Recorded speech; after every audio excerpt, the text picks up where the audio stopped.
के अपराध तो मेरे लिए अज्ञात थे, पर पंडिताइन चाची के न्यायालय से मिलने वाले दंड के सब रूपों से मैं परिचित हो चुकी थी। गर्मी की दोपहर में मैंने बिंदा को आंगन की जलती धरती पर बार बार पैर उठाते और रखते हुए घंटों खड़े देखा था। चौके के खंबे से दिन भर बंधा पाया था और भूख से मुरझाए मुख के साथ पैरों नई अम्मा और कटोले में सोते मोहन पर पंखा जलते देखा था। उसे अपराध का ही नहीं, अपराध के अभाव का भी दंड सहना पड़ता था। बिंदा के अपराध तो मेरे लिए अज्ञात थे, लेकिन पंडिताइन चाची के न्यायालय से मिलने वाले जो भी उसे सजा मिलती थी, पंडिताइन चाची से जो भी उसे सजा मिलती थी, वो सब रूपों से मैं परिचित हो चुकी थी। क्या क्या सजा मिलती थी बिंदा को? उसे ना गलती करने पर भी सजा मिलती थी। गर्मी के दोपहर में मैंने बिंदा को आंगन की जलती धरती पर बार बार पैर उठाते और रखते हुए घंटों खड़े देखा है। गर्मी के दोपहर में भी बिंदा को अपने आंगन में जलती धरती पर भी, गर्मी के दोपहर में जलती धरती पर भी अपने पैरों को धूप में खड़ी रही और अपने पैरों को ऊपर नीचे हिला करना देखी थी लेखिका ने।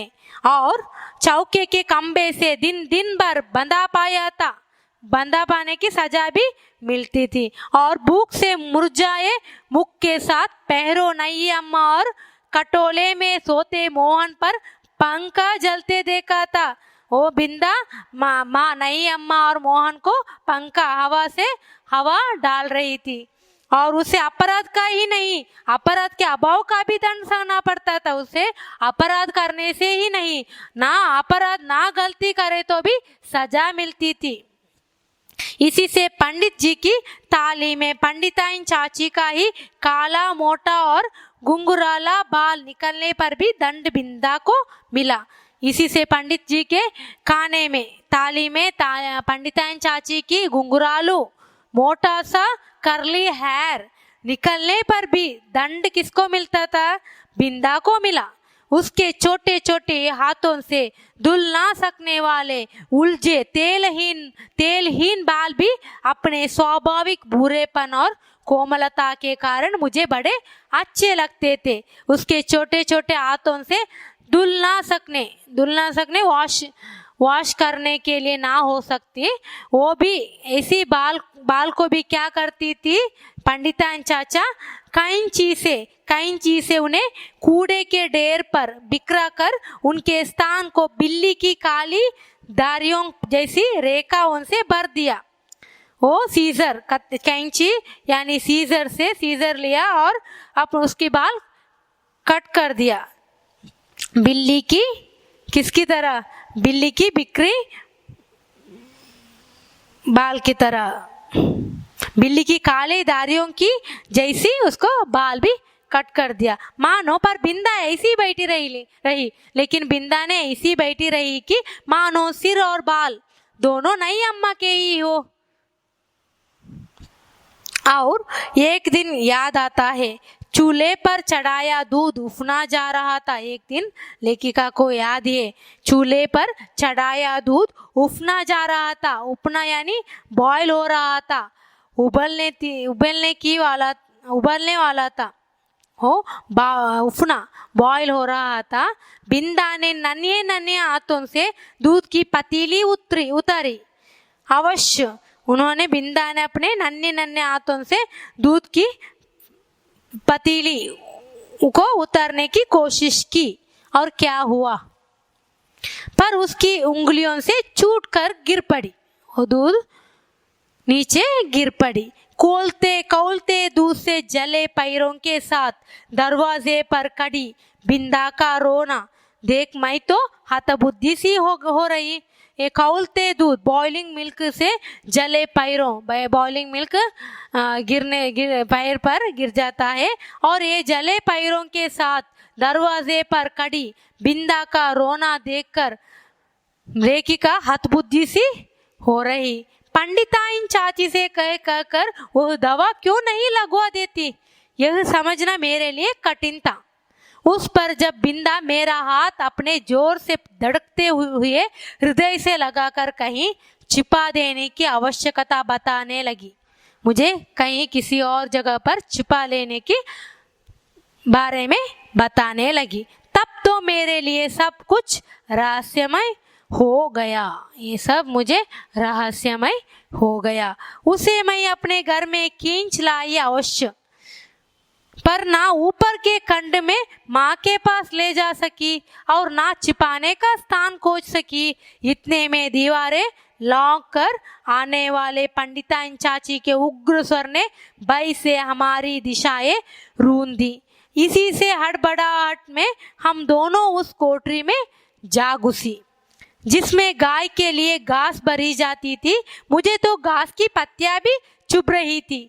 कोठरी का अंधकार भी कष्ट दे रहा था, पर बिंदा अपने जले पैरों को घास में छिपाए और दोनों ठंडे हाथों से मेरा हाथ दबाए ऐसे बैठी थी मानो घास का चुभता हुआ ढेर रेशमी बिछौने बन गया है।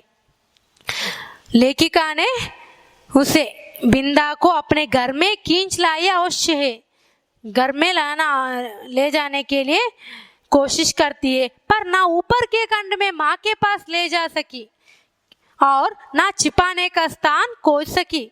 इतने में दीवारें लौंग कर आने वाली पंडिताइन चाची का कर्कश स्वर हमें भयभीत करने लगी और हमारी दिशाएं बदल दिया।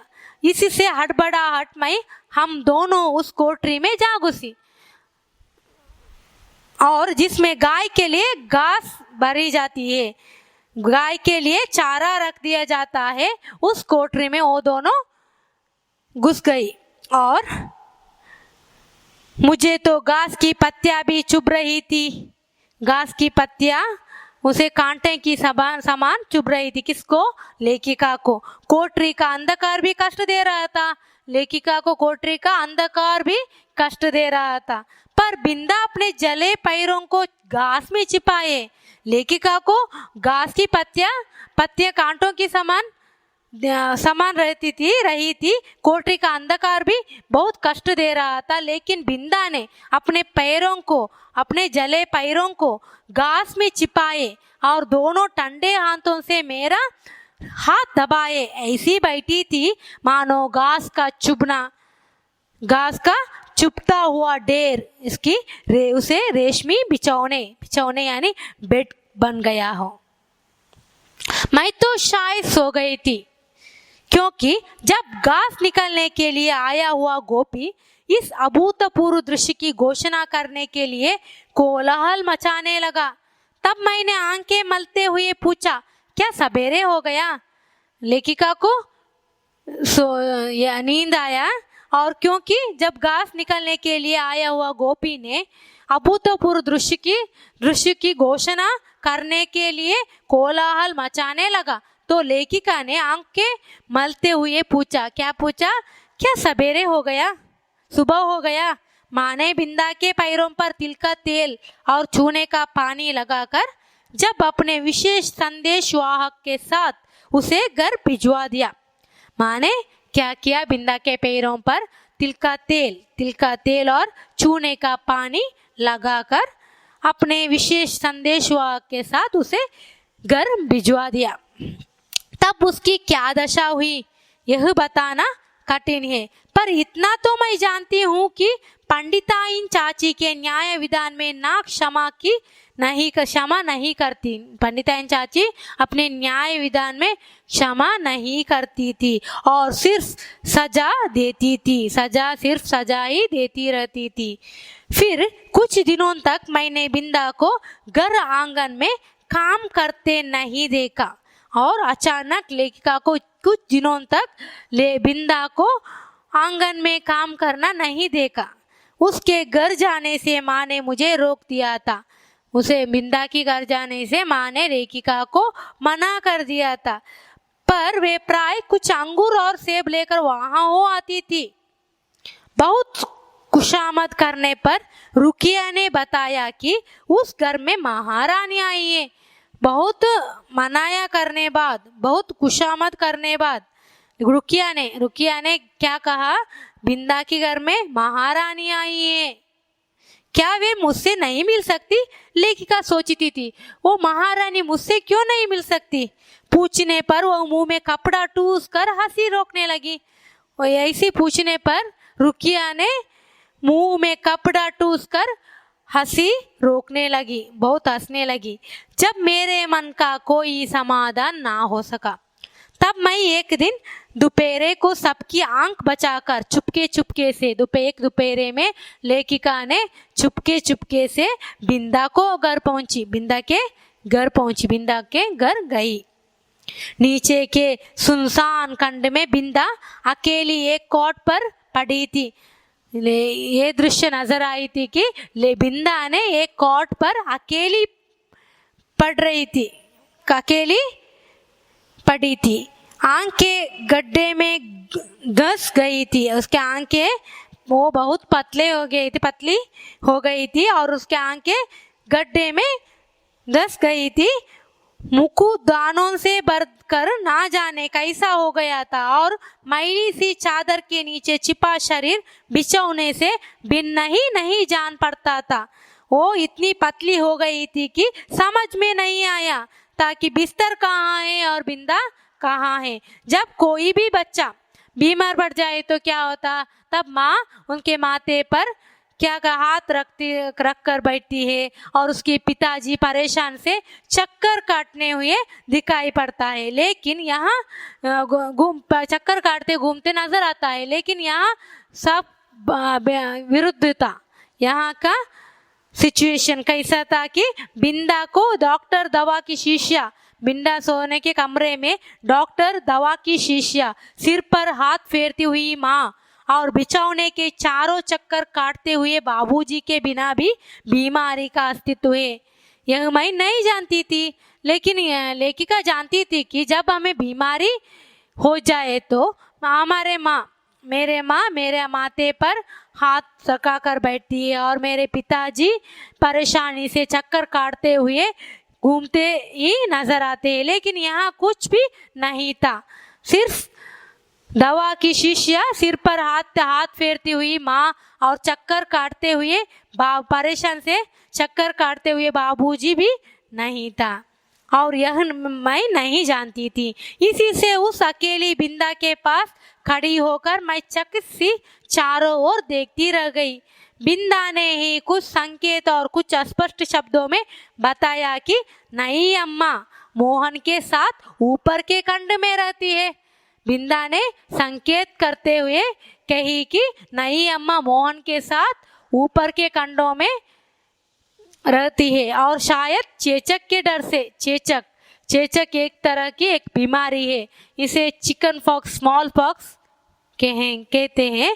चेचक यानी बीमार, चेचक की बीमारी चिकन पॉक्स।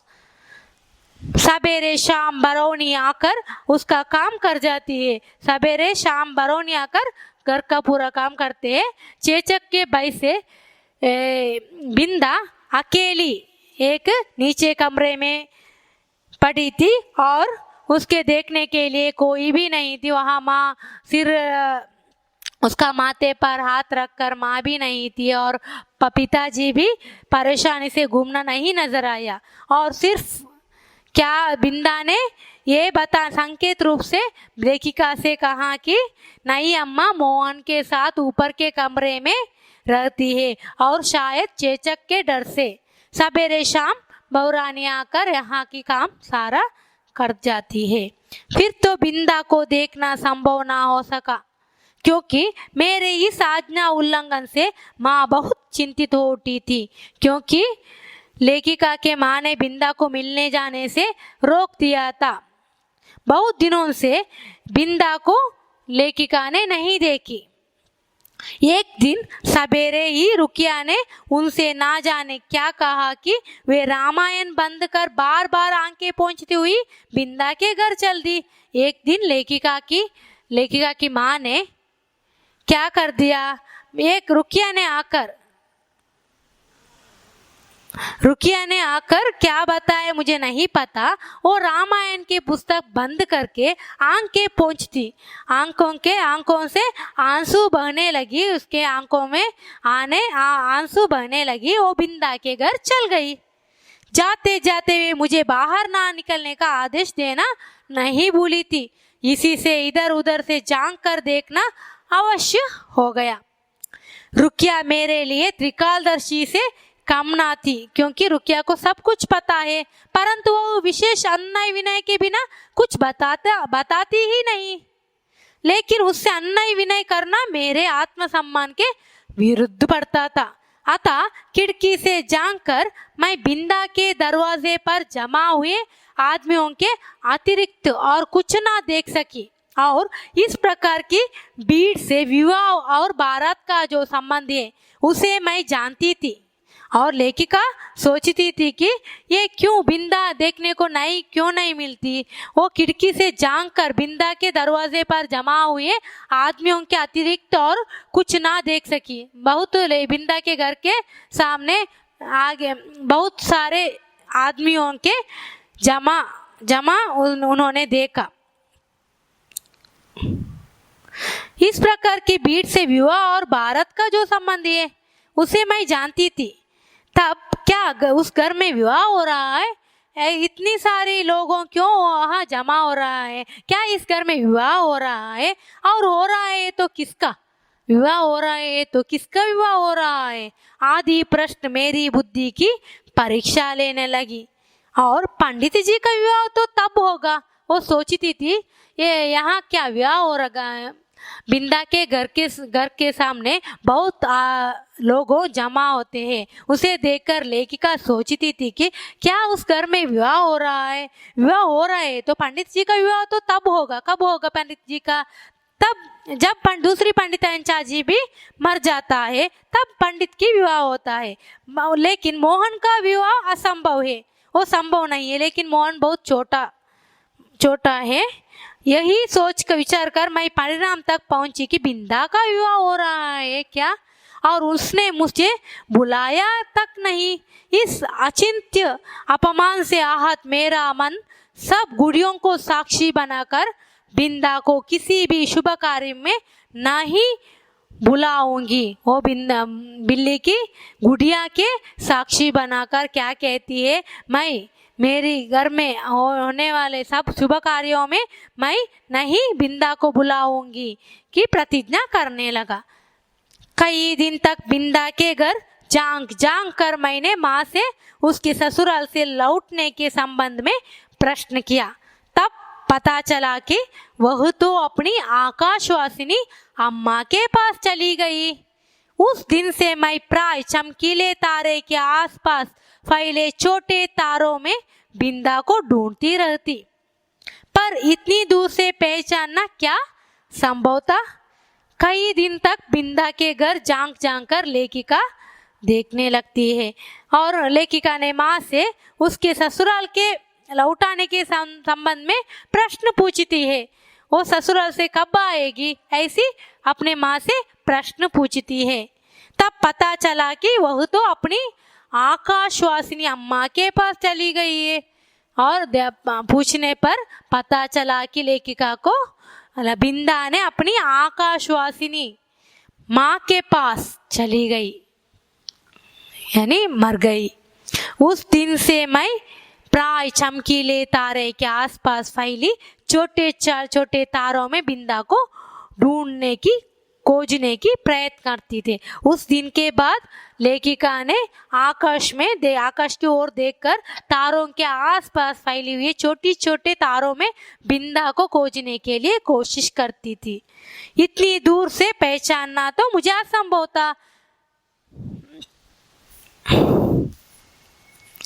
तब से कितना समय बीत चुका है, पर बिंदा और उसकी नई अम्मा की कहानी शेष नहीं हुई। कभी हो सकेगी या नहीं, इसे कौन बता सकता है। बिंदा की कहानी इस तरह पूरी होती है। एक छोटी सी बालिका बड़ी होने की पहले है मुरझा गई, सिर्फ यादों में, लेखिका की यादों में वो हमेशा रहती है। इस तरह यह कहानी खत्म पूरी होती है। और आगे एक शब्द या वाक्य में उत्तर लिखिए। आपको ये सारी क्वेश्चन आंसर नोट्स में लिखना है। देखिए, महादेवी वर्मा की बाल्य सखी का नाम बिंदा यानी विंदेश्वरी देवी। महादेवी वर्मा को किसका अनुभव बहुत संक्षिप्त था? किसका अनुभव? संसार का अनुभव। पंडिताइन चाची के अलंकार उन्हें किसकी समानता दे देते थे? पंडिताइन चाची का श्रृंगार अलंकार उन्हें गुड़िया की जैसे समानता दे देते थे। बिंदा का काम लेखिका को किसके तमाशे जैसा लगता था? बाजीगर। बिंदा की आंखें लेखिका को किसकी याद दिलाती थी? पिंजर में बंदी चिड़िया की याद। बिंदा ने तारे गिनते गिनते एक चमकीले तारे की ओर उंगली उठाकर क्या कहा? वो रही है मेरे अम्मा, वह रही है मेरी अम्मा, इस तरह कहा। महादेवी वर्मा ने रात को अपनी माँ से बहुत अन्यायपूर्वक क्या कहा? माँ, तुम कभी तारा ना बनना। महादेवी वर्मा किसके न्यायालय से मिलने वाले दंड से परिचित हो चुकी थी? किसके न्यायालय से? पंडिताइन चाची की। महादेवी वर्मा को किसकी पत्तियां चुभ रही थी? घास की। किसने बिंदा के पैरों पर तिल का तेल लगाया? महादेवी वर्मा जी ने। महादेवी वर्मा के लिए कौन त्रिकालदर्शी से कम नहीं रुकिया?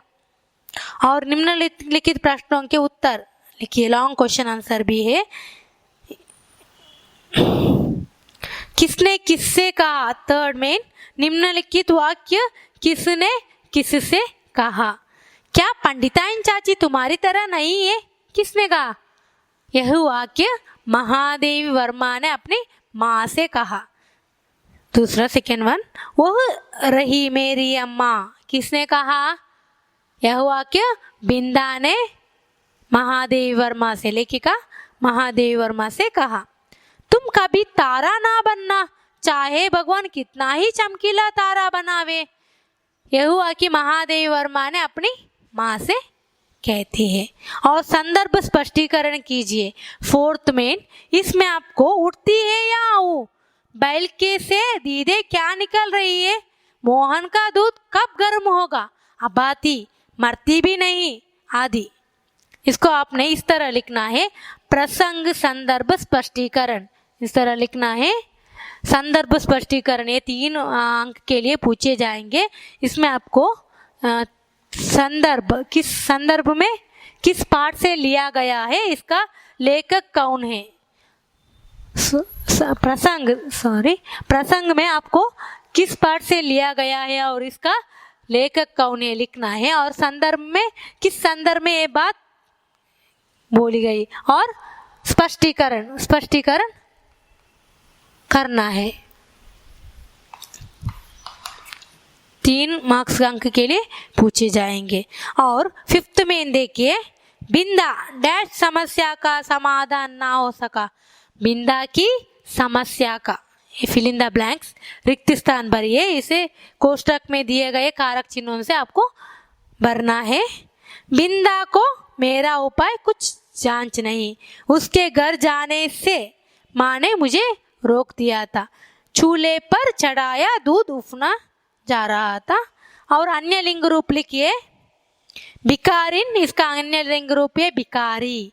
पंडिताइन पंडित, लेखिका लेखक, बैल गाय, चाचा चाची, नाना नानी, दादी दादा, विद्यार्थिनी विद्यार्थी, बालिका बालक।